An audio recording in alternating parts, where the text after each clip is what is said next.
kota Suffah pada zaman Rasulullah SAW, hiduplah seorang pemuda bernama Jahid. Meski ia tidak memiliki ketampanan yang mencolok, Jahid hidup dengan penuh dedikasi di Masjid Madinah. Namun, ia belum pernah menikah hingga usianya yang ke-35.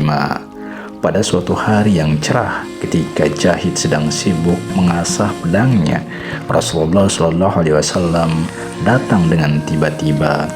Jahid merasa kagum dan cemas saat menyambutnya. "Assalamualaikum wahai Jahid, selama ini engkau sering terlihat sendiri," sapa Rasulullah SAW. "Waalaikumsalam wahai Rasulullah, Allah selalu menyertai saya," jawab Jahid dengan rasa hormat. Rasulullah SAW melanjutkan, "Aku ingin bertanya, mengapa engkau masih lajang hingga sekarang? Apakah engkau tidak pernah merasa ingin menikah?" Jahid dengan rendah hati menjawab, "Wahai Rasulullah, saya adalah lelaki yang tidak memiliki pekerjaan tetap dan tampangku pun jauh dari sempurna. Siapa wanita yang mau bersama saya?" Rasulullah SAW tersenyum dan berkata, "Mudah saja jika engkau mau." Jahid terdiam, merenung tentang kata-kata Rasulullah. Tidak lama kemudian, Rasulullah memerintahkan pembantunya untuk menulis surat lamaran kepada seorang wanita bernama Julfah binti Zaid. Julfah adalah putri seorang bangsawan yang terkenal cantik dan kaya raya di Madinah. Surat itu diberikan kepada Jahid untuk diserahkan kepada ayah Julfah, yaitu Said. Namun, saat Jahid tiba di rumah Julfah, ia menemukan bahwa Said sedang menerima tamu. Dengan penuh rasa hormat, Jahid menyerahkan surat tersebut tanpa masuk ke dalam rumah. "Salam sejahtera saudaraku, saya membawa surat dari Rasulullah yang mulia," ucap Jahid dengan rendah hati. Said menerima surat itu dengan penuh hormat dan membukanya. Namun setelah selesai, ekspresi wajah Said berubah menjadi terkejut.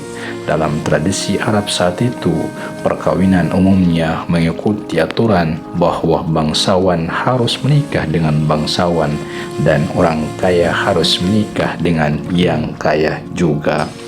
"Benarkah surat ini berasal dari Rasulullah?" tanya dengan penuh perasaan bingung. Jahid menjawab dengan tegas, "Apakah Anda pernah melihat saya berbohong?" Julfah yang datang ke ruangan itu merasa penasaran dengan reaksi ayahnya. Ia bertanya, "Ayah, mengapa Anda tampak begitu tegang? Apa yang terjadi?" Said menjawab dengan hati-hati, "Anakku, lelaki yang datang ini adalah seorang pemuda yang ingin melamarmu. Ia ingin menjadikanmu istrinya." Terkaget-kaget, Julfah spontan menangis. "Ayah, ada banyak pemuda tampan dan kaya yang ingin menikahiku. Kenapa harus dia? Saya tidak setuju." Said lalu memandang Jahid dengan lembut dan berkata, "Saudaraku, engkau melihat sendiri bagaimana reaksi putriku. Aku tidak ingin memaksanya. Kalau demikian, sampaikanlah kepada Rasulullah bahwa lamaranmu ditolak." Namun, saat mendengar nama Rasulullah disebut, Julfah terhenti menangis dan bertanya, "Mengapa ayah membawa-bawa nama Rasulullah?" Said menjawab dengan lembut, "Putriku, pemuda ini datang melamar karena perintah Rasulullah sendiri." Julfah langsung merasa menyesal dan menyesalinya. Dengan suara pelan, ia berkata kepada ayahnya, "Mengapa ayah tidak memberitahuku sejak awal bahwa pemuda ini diutus oleh Rasulullah? Kalau begitu, nikahkanlah aku dengannya." Aku mengingat firman Allah, jawaban orang-orang mukmin ketika mereka dipanggil oleh Allah dan Rasul-Nya agar beliau memutuskan di antara mereka adalah ucapan, "Kami mendengar dan kami taat." Mereka adalah orang-orang yang beruntung. Quran Surat An-Nur ayat 51. Hati Jahid merasa seolah-olah sedang terbang. Rasa bahagia menghiasi wajahnya. Ketika kembali ke masjid, ia bersujud syukur kepada Allah. Rasulullah yang melihatnya tersenyum senang, melihat perubahan dalam perilaku dan emosinya.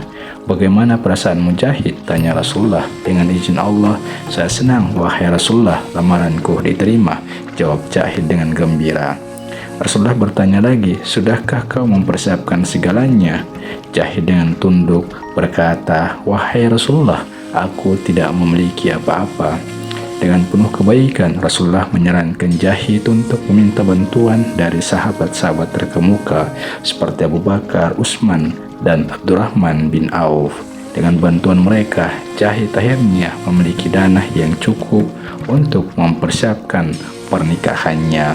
Namun, ketika Jahid kembali ke masjid, dia melihat sahabat-sahabatnya sudah bersiap-siap dengan senjata mereka.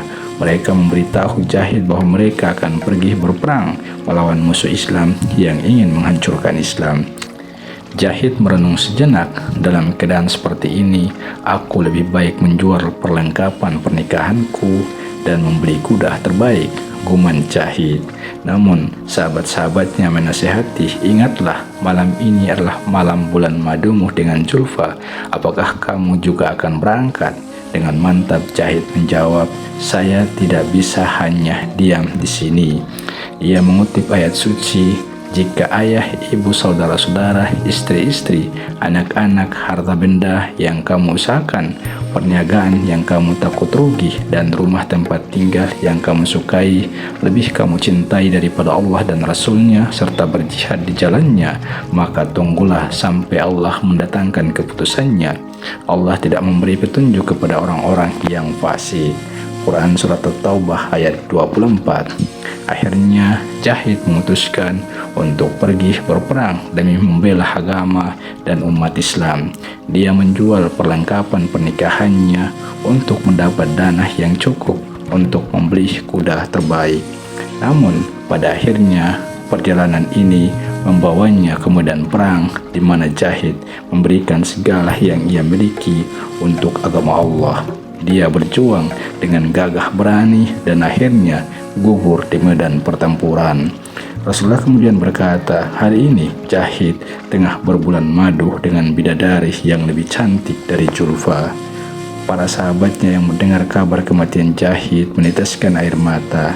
Mereka mengingatkan diri mereka sendiri tentang kebesaran pengorbanan dan kecintaan Jahid terhadap agama. Bagaimana dengan Julfa? Mendengar tentang kematian Jahid, hatinya terpesona pada pria yang telah dicintainya. Dia berkata dengan tulus, "Ya Allah, betapa bahagianya calon suamiku di sana. Jika aku tidak bisa diam di dunia, izinkan aku berada di sisinya di akhirat." Demikian pula kisah cinta yang berawal dari ketaatan kepada perintah Rasulullah SAW dengan nilai-nilai ketabahan, pengorbanan, dan cinta sejati yang mampu melewati dunia dan akhirat. Semoga kisah ini menginspirasi kita untuk mengikuti jejak para sahabat dalam menghadapi cobaan dan mengutamakan kecintaan kepada Allah dan Rasul-Nya di atas segalanya. Amin. Wallahu a'lam. Wassalamualaikum warahmatullahi wabarakatuh.